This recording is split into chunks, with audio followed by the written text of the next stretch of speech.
Halo tuh semua, nama aku Daniel dan di video kali ini kita akan kembali berinvestasi lagi di asetku dan aku bakal menjawab beberapa pertanyaan dari teman-teman semuanya ya. Nah, di sini saat ini aku memiliki total aset di asetku sebanyak 14.972.657. Total akumulasi penghasilannya udah 56 juta sekian. Passive income kemarin di angka 12.000. Nah, di sini aku bakal mendanai ya, teman. Dan tadi aku udah mengambil pendanaan. Kenapa aku tadi langsung ngambil pendanaan? Karena belakangan ini lagi susah dapat pendanaan. Nih, seperti kata Kak Kimnara, Kak nanya dong, kenapa di aplikasi asetku punya aku nggak ada list pinjaman yang bisa didanai ya? Nah, jadi emang bener ya, teman. Belakangan ini emang agak sulit untuk mendapatkan pendanaan. Bahkan kuponku ada yang sampai expire karena 1 bulan aku nggak mendapatkan pendanaan. Nah, tapi solusinya gimana? Solusinya adalah dengan cara kamu sesering mungkin cek ke aplikasi asetkunya. Karena bisa aja di jam tertentu biasanya lagi ada peminjam, lagi ada pendanaan yang bisa didanai. Kalau misalnya kita dapat kesempatan itu, kalau bisa mendanai, langsung danai aja. Karena biasanya pendanaan di asetku itu emang selalu rebutan. Tapi pendanaan di asetku ini emang sifatnya musiman sih. Bisa lagi ada banyak, nanti tiba-tiba susah banget dapat pendanaan. Nanti kalau misalnya lagi ada borrower, tiba-tiba ada banyak banget slot untuk mendanai. Emang seperti itu ya, teman. Nah, jadi tadi aku kebetulan juga aku mendapatkan pendanaan. Kenapa aku langsung buru-buru mendanai dulu? Kenapa di sini langsung tinggal membayar? Nah, karena asetku belakang lagi sulit dapat pendanaan, jadi tadi aku walaupun di perjalanan pulang, aku langsung buru-buru ya, teman. Ada pendanaan yang bisa aku danai, aku langsung danai. Nah, di sini aku sampai nggak sengaja kebuka 3 kali. Tapi aku nggak akan danai 3 kali, aku hanya akan mendanai sekali. Jadi kalau misalnya kamu nggak ada list pinjaman yang bisa danai seperti ini, solusinya adalah kamu sering-sering cek aja. Kalau bisa setiap jam kamu cek ya. Misalnya sekarang cek, nanti kalau misalnya nggak ada, 1 jam lagi kamu cek, 1 jam lagi kamu cek lagi. Kalau misalnya kamu beruntung, nanti kamu bisa mendapatkan pendanaan. Tapi biasanya aku cek adanya sih di malam-malam hari ya,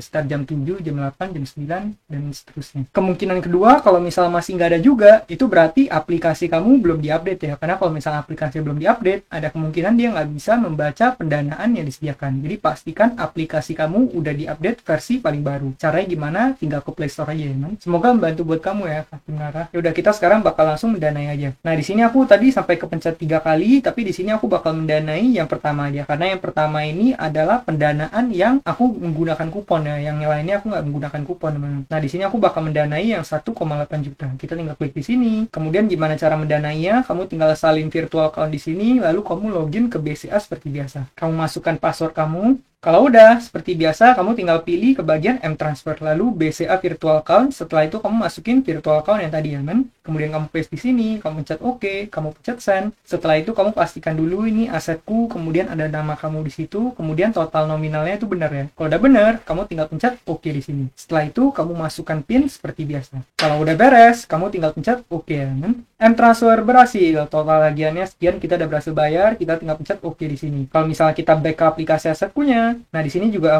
bakal mendapatkan SMS, Anda sudah berhasil mendanai pokok pendanaan super 30 hari pada tanggal sekian. Ya udah, kita tinggal reload di sini. Harusnya nanti udah berhasil mendanai ya, kan? Nah, di sini kamu lihat ya, aku udah berhasil mendanai. Statusnya yang tadinya unpaid udah berubah menjadi matching. Nah, karena ini pendanaan yang nggak ada kupon, nanti mungkin aku cancel dan aku bakal ganti pendanaan yang ada kuponnya. Ya udah, aku bakal lanjut menjawab pertanyaan dari teman-teman ya. Di sini pertanyaan dari Kak Franz Leonardo, berarti dibanding Easy Cash sama asetku cuma rupiah cepat yang dapat hasilnya ditarik setiap 2 minggu ya, Bu. Nah, jadi ini benar banget ya. Untuk saat ini, platform-platform yang lain itu semua sistemnya selalu sama, yaitu kamu mendanai di awal, lalu di akhir tenor kamu mendapatkan dana pokok beserta bunganya. Tapi saat ini, rupiah cepat yang paling beda sendiri, di mana rupiah cepat itu dibagi dua, bisa mendanai lewat web, sama bisa mendanai lewat mobile. Kalau misal kamu mendanai lewat mobile, pengembaliannya adalah sesuai yang Kak Franz Leonardo bilang ini, setiap 2 minggu dananya bakal dikembalikan. Untuk cara ngitung pengembaliannya gimana, kamu bisa cek ke videoku sebelumnya yang ada di playlist rupiah cepat. Nah, tapi kalau misal kamu mendanai rupiah cepat yang di website, itu sistemnya bakal sama dengan P2P lending konsumtif lainnya, di mana kamu mendanai di awal, nanti jatuh tempo, di akhir tenor baru kamu menerima dana pokok beserta bunganya. Jadi untuk saat ini rupiah cepat lumayan fleksibel ya, kan? Kamu tinggal pilih kamu cocok dengan metode pendanaan yang mana, lalu kamu sesuaikan aja. Tapi kalau menurut aku pribadi, aku lebih suka mendanai di website ya, kan? Karena aku udah terbiasa dengan sistem kita mendanai, kemudian di akhir bulan langsung kita dapat return beserta dengan dana pokok kita. Semoga membantu buat kamu ya. Berikutnya dari Kak Siana Smeo, ada nggak sih yang asuransinya lumayan berimbang sama resikonya? Kak, kalau kayak begini ini berarti risk sama dengan 3%, rewardnya 1,2%. Kok lebih tinggi risk daripada reward? Kalau kayak gini ya nggak worth it dari segi risk reward rasionya kan. Investasi yang baik harusnya lebih tinggi reward dibanding risknya. Nah, kalau menurut aku pribadi, yang namanya asuransi itu nggak termasuk risk ya, karena asuransi itu merupakan proteksi terhadap dana kita, di mana asuransi itu cuman bakal cair kalau misalnya dana kita emang nggak balik ya teman, atau dana kita nggak berhasil dikembalikan oleh borrower. Tapi proses pengklaim asuransinya seperti apa sampai saat ini aku belum tahu ya, karena semua pendanaanku dari awal di asetku, aku mendanai di awal-awal itu sekitar tahun kalau nggak salah 2018 atau 2019. Di saat itu bunganya tuh masih tinggi-tinggi ya kan, bisa 25%, 23%. Waktu itu aku danain yang lumayan cukup banyak, makanya di sini kalau kamu lihat total penghasilanku udah lumayan gede ya, dimana dari passive income aja aku udah mendapatkan 56 juta sekian. Itu kenapa? Karena aku mendanai dari awal-awal juga ya kan. Nah, dari awal mendanai sampai sekarang aku belum mengalami yang namanya gagal bayar ini. Jadi kalau menurut aku masih tergolong lumayan ya kan. Menurut aku platform ini masih boleh kamu gunakan. Secara risk menurut aku masih bisa terkontrol, tapi secara reward emang menurut aku emang udah nggak setinggi itu sih. Karena kalau misalnya kita bandingin dengan tenor di masa lalu, itu tenor di masa lalu jauh lebih jumbo ya kan, bisa sampai 20% ke atas. Nah, kalau misalnya kamu tanya seperti ini, saranku adalah kalau misalnya kamu emang nggak cocok dengan asetku, kamu bisa menggunakan beberapa platform lain kompetitor dari asetku. Apa aja contohnya? Contohnya Rupiah Cepat, EasyCash, Uangmi. Aku udah pernah bahas ketiganya, dan bahkan ketiganya itu udah ada di playlist di channel ini ya. Kamu bisa cek ke masing-masing playlist Rupiah Cepat, EasyCash, dan juga Uangmi. Tapi untuk saat ini, aku paling banyak berinvestasinya di EasyCash ya teman, dimana aku masukin sekitar 200-an juta sekian. Dan juga EasyCash sekarang lagi ada promo, kalau misal kamu pengen manfaatin, itu juga boleh ya.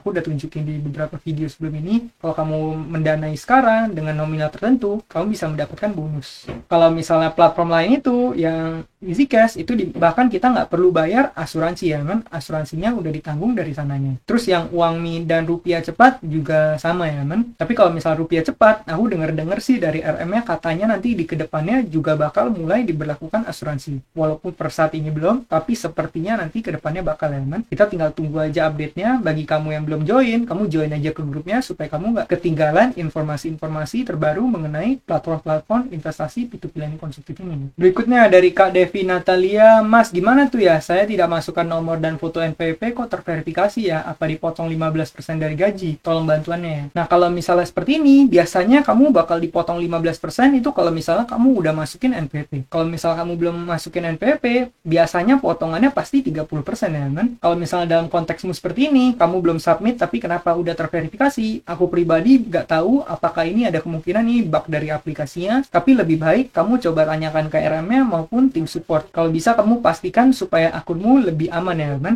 Karena kalau misalnya seperti ini adalah sesuatu yang aku sendiri juga nggak bisa bantu untuk mengenainya. Jadi kamu boleh coba tanya ke tim supportnya. Harusnya kalau kamu belum masukin NPP, potongannya bakal jadi 30% sih ya. Semoga membantu buat kamu ya. Berikutnya dari Kak Jan Aksal, Bang udah jatuh tempo kok pendanaan saya nggak cair, tumben lo biasanya nggak gini. Nah, kalau misalnya udah jatuh tempo, kamu harus perlu bersabar selama kurang lebih 1 hari ya. Biasanya kalau misalnya jatuh tempo hari ini, nanti pokoknya dananya bakal beres di hari berikutnya. Jadi nggak langsung di hari itu kamu dapat dananya. Kalau misalnya platform lain seperti EasyCash, itu kan di hari itu juga kita bakal terima, dananya bakal masuk balance, walaupun nanti kita perlu butuh tarik dan perlu sekitar 2-3 hari baru dananya masuk kantong, tapi dananya bakal langsung masuk ke balance sehingga kita bisa lihat. Nah, kalau asetku ini emang kita perlu nunggu sekitar 1 hari ya. Kalau nggak salah sih 1 hari, nanti di keesokan harinya udah dapat. Jadi kalau misalnya kamu seperti ini, kamu belum dapat dananya, kamu sabar aja nunggu 1-2 hari. Tapi biasanya 1 hari setelahnya udah dapat. Kalau misalnya udah beberapa hari masih nggak dapat juga, nah itu berarti ada kendala. Ada baiknya kamu coba tanya ke RM ataupun tim support, karena biasanya nggak selama itu ya. Kalau setahu aku sampai saat ini aku mendanai di P2P lending konsumtif, yang pendanaan yang kembali paling cepat itu biasanya di Uangmi ya kan. Biasa Uangmi itu pagi-pagi udah ditransfer ke rekening kita. Rupiah Cepat juga biasa di hari H, terus withdrawnya juga bisa di hari yang sama, walaupun emang kena biaya sih ya. Semoga buat Kak Jehan Axel bisa bantu kamu, dan semoga pendanaannya bisa segera kembali ya. Berikutnya ini bakal jadi pertanyaan yang terakhir yang aku jawab, yaitu Kak Jakara Yuta, berarti dari bunga yang ada 4,2% kurang 3% asuransi. Buset, berarti cuma 1,2% bunganya, 12% per tahun. Nah, jadi ini benar ya kan, untuk saat ini emang return asetku udah nggak setinggi return di masa dulu. Karena mungkin di masa dulu itu ada lagi masa-masa jayanya, terus itu juga lagi di era awal-awal P2P lending booming. Kalau sekarang P2P lending udah lagi di masa-masa sunset, di mana returnnya itu udah nggak bisa menyaingi di masa-masa dulu ya teman. Dan juga kita bakal dikenakan potongan pajak, terus secara performa juga rata-rata udah nggak setinggi dulu. Kalau misalnya uang nih, dulu kamu bisa lihat returnku bisa sampai 23%, 22%, sekarang hanya tinggal 11% sekian. Begitu pula dengan asetku tuh dulu bisa sampai 25%, 24%, sekarang hanya sekitar 12-14% per tahun. Kalau misal kita lihat EasyCash sekarang masih lumayan tinggi ya, kamu masih bisa dapat di atas 20%, tapi kalau misalnya seingat aku, dulu aku pernah dapat bunga sampai 27% sekian, terus ditambah 1% lagi karena aku pakai kupon. Jadi walaupun udah dikurangi, masih tergolong lumayan, teman, masih bisa mendapatkan 20% sekian. Rupiah Cepat emang awalnya nggak bisa dibuka untuk pendanaan retail, baru akhir-akhir ini buka pendanaan untuk pendana lender retail seperti kita ya, teman. Dan itu pun bunganya nggak nyampe 20%, sekitar 18-19% kalau kita ambil tenor yang paling panjang. Nah, jadi kalau misal kamu cari yang bunganya lebih tinggi, kamu boleh coba beberapa kompetitornya, yaitu EasyCash dan Rupiah Cepat yang udah aku bahas di channel ini ya. Kalau menurut aku pribadi sih, saranku adalah kamu tetap menggunakan semuanya, kamu diversifikasiin aja, dana kamu disebar ke beberapa platform. Tujuannya apa? Tujuannya untuk minimalisir resiko investasi. Karena aku pribadi juga melakukan hal tersebut, aku sebar danaku ke beberapa platform, nggak semuanya difokusin di satu titik ya teman. Dan juga kamu perlu ingat, ini merupakan investasi yang tinggi resiko, jadi sebisa mungkin jangan taruh porto yang terlalu besar dalam investasi yang tinggi resiko, kecuali kalau kamu emang seorang risk taker ya teman. Nah, mungkin sekian aja videoku pada kali ini. Nanti kalau misalnya ada pertanyaan lagi, aku bakal jawab di video-video berikutnya. Bagi kamu yang baru mampir, kamu boleh menggunakan kode referral yang udah aku tulis di kolom deskripsi. Nah, mungkin sekian aja videoku pada kali ini. Semoga video ini bermanfaat, dan akhir kata, jangan lupa untuk selalu invest in yourself. Sampai jumpa di video berikutnya. Bye.